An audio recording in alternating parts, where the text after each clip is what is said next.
അമ്മുവിൻ്റെ അടുക്കളയിലേക്ക് എല്ലാവർക്കും സ്വാഗതം. ഇന്ന് നമ്മൾ തയ്യാറാക്കാൻ പോകുന്നത് എരിശ്ശേരിയാണ്. എരിശ്ശേരിക്ക് വേണ്ടുന്ന ഇൻഗ്രീഡിയൻസ് ഞാനിവിടെ ലിസ്റ്റ് ചെയ്തിട്ടുണ്ട്.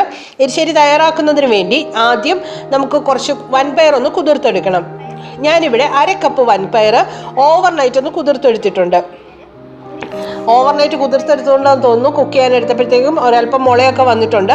മിനിമം ഇതൊരു 5-6 മണിക്കൂറെങ്കിലും ഒന്ന് കുതിർക്കാൻ ശ്രമിക്കുക. കാരണം നന്നായി കുതിർന്ന വൻപയർ വെന്ത് കിട്ടാൻ എളുപ്പമുണ്ടാവും. പിന്നെ ഗ്യാസിൻ്റെ പ്രോബ്ലവും ഒത്തിരി കുറഞ്ഞു വരും. ഇനി നമുക്ക് ആവശ്യത്തിന് വെള്ളം ഒഴിച്ച് ഒരു വിസിൽ വരുന്നവരെ ഒന്ന് അടച്ചു വെച്ച് വേവിച്ചെടുക്കണം. ഒരു വിസിൽ വന്നു കഴിയുമ്പോൾ ഓഫ് ചെയ്യാം. തീ ഓഫ് ചെയ്തതിന് ശേഷം പ്രഷറെല്ലാം പോയി കഴിയുമ്പോൾ നമുക്കിത് ഓപ്പൺ ചെയ്യാം. അത് കഴിഞ്ഞ് ബാക്കി ഇൻഗ്രീഡിയൻസും കൂടെ ചേർത്ത് കൊടുക്കാം. പയർ ഏതാണ്ട് ഒരു 50% കുക്കായി വന്നിട്ടുണ്ട്. ഇനി ഇതിലേക്ക് നമ്മൾ അരിഞ്ഞു വെച്ചിരിക്കുന്ന മത്തങ്ങ ചേർത്ത് കൊടുക്കുകയാണ്. നല്ല പഴുത്ത മത്തങ്ങ എടുക്കാൻ തന്നെ ശ്രമിക്കുക കേട്ടോ. ഏകദേശം 1.5 കപ്പ് മത്തങ്ങ നുറുക്കിയതാണ് ഞാനിവിടെ ചേർത്ത് കൊടുക്കുന്നത്. ഇതിൻ്റെ കൂടെ ഞാൻ ഒരു കായും കൂടെ ചേർത്ത് കൊടുക്കുന്നുണ്ട്. ഓപ്ഷണലാണ്, വേണമെങ്കിൽ ചേർത്ത് കൊടുത്താൽ മതി കേട്ടോ. ഒരു പച്ചക്കായാണ് എടുത്തത്. അത് ഇതുപോലെ ക്യൂബ്സ് ആയിട്ടാണ് നുറുക്കിയെടുത്തത്. നിങ്ങൾക്ക് വേണമെങ്കിൽ ചേർത്ത് കൊടുക്കാം. എനിക്ക് ആവശ്യത്തിന് വെള്ളമുണ്ട്. ഇനി ഇതിലേക്ക് നമ്മൾ 1/4 ടീസ്പൂൺ മഞ്ഞൾപ്പൊടിയും 1/2 ടീസ്പൂൺ മുളക് പൊടിയും 1/4 ടീസ്പൂൺ കുരുമുളക് പൊടിയും ആവശ്യത്തിന് ഉപ്പ് കൂടെ ചേർത്ത് കൊടുത്ത് ഒന്ന് ഇളക്കി യോജിപ്പിക്കാം. ഉപ്പും ചേർത്ത് കൊടുത്തിട്ടുണ്ട്. ഇനി ഇത് നന്നായിട്ടൊന്ന് ഇളക്കി യോജിപ്പിച്ചതിന് ശേഷം അടച്ച് വെച്ച് ഒരു 2, 3 അല്ലെങ്കിൽ 4 വിസിൽ, അത് നിങ്ങളുടെ കുക്കറിൻ്റെ പരുവത്തിനനുസരിച്ച് 3, 4 വിസിൽ വരെ ഇതൊന്ന് കുക്ക് ചെയ്യാം. അതിനുശേഷം നമുക്ക് തീ ഓഫ് ചെയ്യാം. ഈ സമയം നമുക്ക് അരപ്പ് തയ്യാറാക്കാം. അരപ്പ് തയ്യാറാക്കുന്നതിന് വേണ്ടി ഞാനിവിടെ 1 കപ്പ് തേങ്ങ എടുത്തിട്ടുണ്ട്. ഇതിലേക്ക് ഒരു 3-4 കൊച്ചുള്ളി, ചെറിയ കൊച്ചുള്ളി ആയതുകൊണ്ട് 4 എടുത്തിരിക്കും. നല്ല 2-3 എണ്ണം മതിയാകും. ഇനി നമുക്ക് എരിവിന് ആവശ്യത്തിന് പച്ചമുളകോ അല്ലെങ്കിൽ കാന്താരി മുളകോ ചേർത്ത് കൊടുക്കാം. ഞാനിവിടെ എടുത്തിരിക്കുന്നത് ഉണക്കക്കാന്താരിയാണ്. ഏകദേശം ഒരു 10-12 എണ്ണം എടുത്തിട്ടുണ്ട്. ഇനി ഇതിലേക്ക് 1 ടീസ്പൂൺ ജീരകം കൂടെ ചേർത്ത് കൊടുക്കാം. ഇനി ഒന്ന് തരിതരിപ്പായിട്ട് അരച്ചെടുക്കാം. അധികം വെള്ളമൊന്നും ചേർക്കേണ്ട അരപ്പിന്. നമ്മുടെ പയറും മത്തങ്ങയും ഒക്കെ നന്നായി വെന്ത് വന്നിട്ടുണ്ട്. ഇനി ഇതിലേക്ക് നമ്മൾ തയ്യാറാക്കിയിരുന്ന അരപ്പ് കൂടെ ചേർത്ത് കൊടുക്കാം.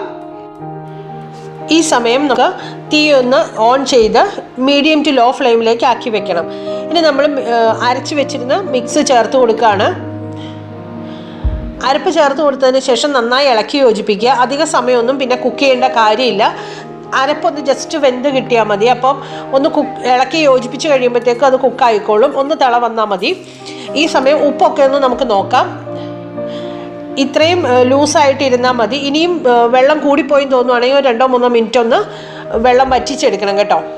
നമുക്കിനി കടുക് താളിക്കുന്നതിന് വേണ്ടിയിട്ട് ഒരു കടായി അടുപ്പത്ത് വെച്ചിട്ടുണ്ട്. അതിലേക്ക് 4-5 ടേബിൾ സ്പൂൺ വെളിച്ചെണ്ണ ഒഴിച്ചു കൊടുക്കാം. വെളിച്ചെണ്ണ ഒന്ന് ചൂടായി വരുമ്പോൾ അതിലേക്ക് 1 ടീസ്പൂൺ കടുക് ഇട്ട് കൊടുത്താൽ ഒന്ന് പൊട്ടി വരട്ടെ.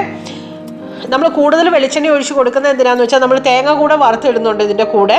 അതിന് വേണ്ടിയിട്ടാണ്. ഇതിലേക്ക് നമുക്കൊരു 3-4 വത്തൽമുളക് കൂടെ ചേർത്ത് കൊടുക്കാം. ഇനി നമ്മൾ ചേർത്ത് കൊടുക്കുന്നത് 3-4 കൊച്ചുള്ളി വട്ടത്തിലരിഞ്ഞതാണ്. കൊച്ചുള്ളിയുടെ നിറം ഒന്ന് മാറി വരുന്നവരെ നമുക്കിതൊന്ന് വഴറ്റിയെടുക്കാം.